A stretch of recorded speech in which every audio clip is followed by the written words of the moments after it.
الحمد للہ رب العالمین والصلاة والسلام علی سیدنا رسول اللہ وعلی آلہ وصحبہ ومن تبعہم بإحسان الی یوم الدین وبعد فاعوذ باللہ من الشیطان الرجیم بسم اللہ الرحمن الرحیم فاعلم انہ لا الہ الا اللہ صدق اللہ العظیم۔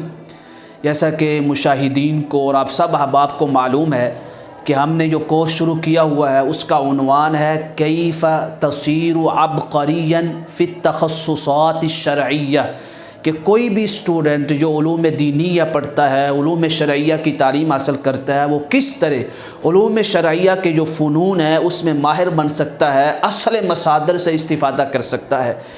اس کورس کے تحت ہم نے 3 فنون کا انتخاب کیا تھا۔ پہلا فن ہے تخریج حدیث اور دراسہ اسانید۔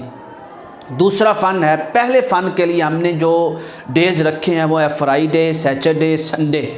دوسرا فن ہمارا ہے اصول ترکیب، جس کو اگر عربی میں بولنا چاہیں تو بولتے ہیں اصول الاعراب۔ عربی میں ترکیب نہیں بولا جاتا اس فن کے لیے، بلکہ اعراب کا لفظ بولا جاتا ہے۔ اس کے لیے ہم نے جو ڈیز رکھے ہیں وہ ہے منڈے اور ٹیوزڈے۔ تیسرا جو فن ہم نے سلیکٹ کیا ہے اس کورس کے تحت جو ہم پڑھیں گے وہ ہے علم کلام یا علم عقائد یا علم توحید جس کو کہتے ہیں۔ اس کے لیے جو ہمارے پاس ڈیز ہیں، دن ہے، وہ ہے وینسڈے اور تھرسڈے۔ آج ہمارا دوسرا فن ہے وہ کیا ہے؟ اصول ترکیب۔ اصول کا معنی کیا ہے؟ قواعد، یعنی کلیات یا فارمولاز۔ وہ قواعد، اصول اور کلیات کیا ہیں جن کو جاننے کے بعد عربی جملے میں آنے والے اسماء کی تشخیص ہو جائے، اس کی تعیین ہو جائے، کہ ہمیں پتہ چل سکے یہ فاعل ہے، یہ مفعول ہے، یہ کیا ہے۔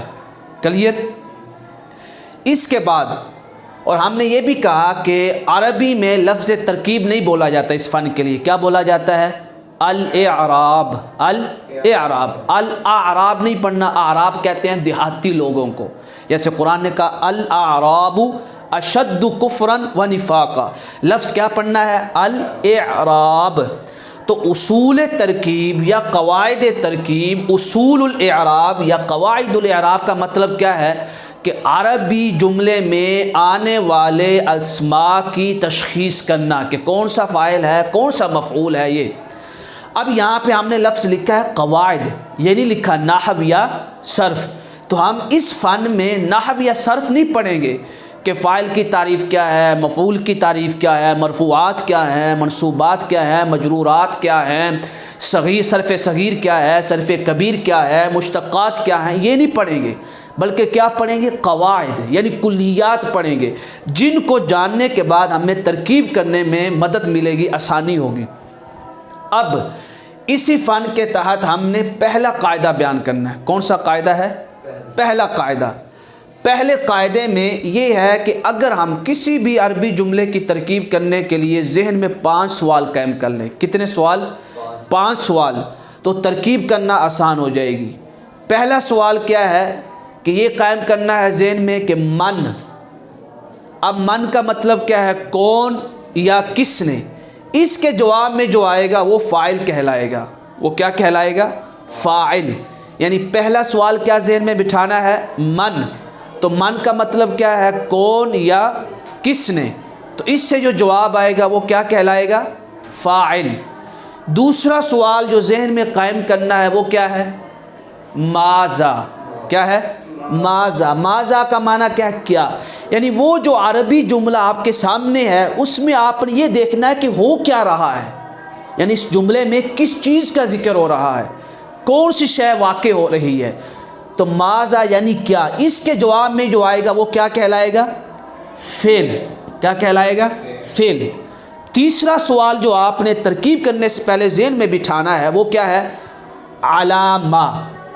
یعنی وہ جو عربی جملہ آپ کے سامنے ہے اس میں جو فعل ہوا ہے، کیونکہ آپ کو فعل مل چکا ہے، فاعل بھی مل چکا ہے، اب آپ نے تیسرا سوال جو بٹھانا ذہن میں کہ وہ جو فعل ہے وہ کس پہ واقع ہوا ہے، کس پہ، یا علامہ، کس کی طرف ہوا ہے، یعنی کس پہ یا کس کی طرف۔ اس کے جواب میں جو آئے گا وہ کیا بنے گا؟ مفعول بھی۔ مفعول بھی۔ اب آپ کو کتنی چیزیں مل گئیں؟ 3۔ پہلا فاعل بھی مل گیا، فعل بھی مل گیا، مفعول بھی مل گیا۔ اب چوتھا سوال جو ذہن میں بٹھانا ہے وہ کیا ہے؟ کیفہ۔ وہ کیا ہے؟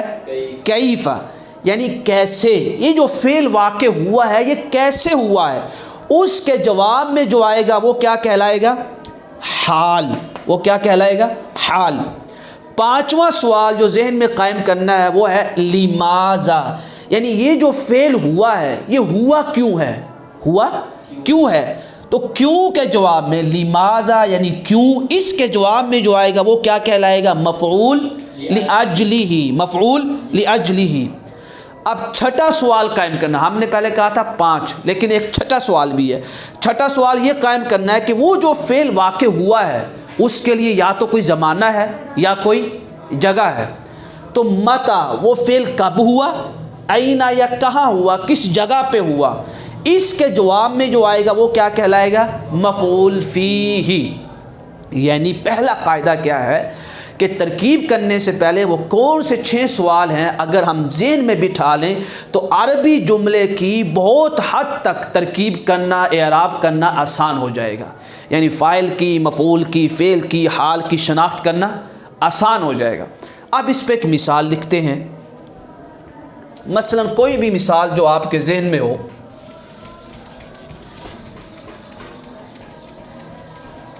ہمارے پاس ایک مثال ہے، جاءنی زید،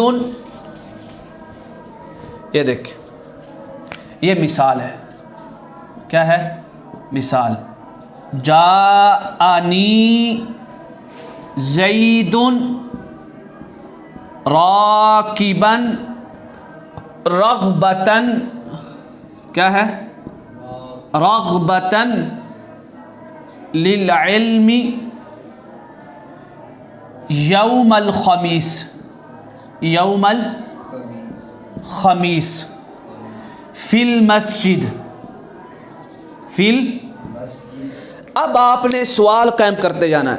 اب یہ عربی جملہ آپ کے سامنے ہے، اب آپ نے تعیین کرنی ہے اس میں فاعل کون سا ہے، مفعول کیا ہے، حال کیا ہے، مفعول لاجلہ کیا ہے، مفعول بہ کیا ہے، فعل کیا ہے۔ پہلا سوال کیا قائم کرنا ہے؟ من، کہ کون یا کس نے۔ اب کون یا کس نے یعنی کون آیا، کون، تو جواب میں کیا آیا؟ زید۔ کیا آ گیا؟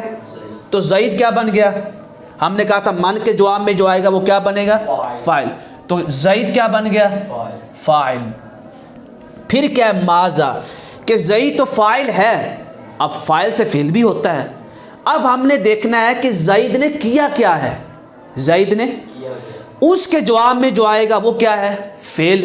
اب وہ کیا ہے؟ جا، یعنی زید نے کیا کام کیا؟ آنے کا کام کیا ہے، تو وہ کیا ہے؟ فعل، کیونکہ ہم نے کہا تھا ماذا کے جواب میں جو آئے گا وہ فعل ہے۔ اب ہم نے یہ کہا کہ تیسرا فاعل بھی آ گیا، فعل بھی آ گیا۔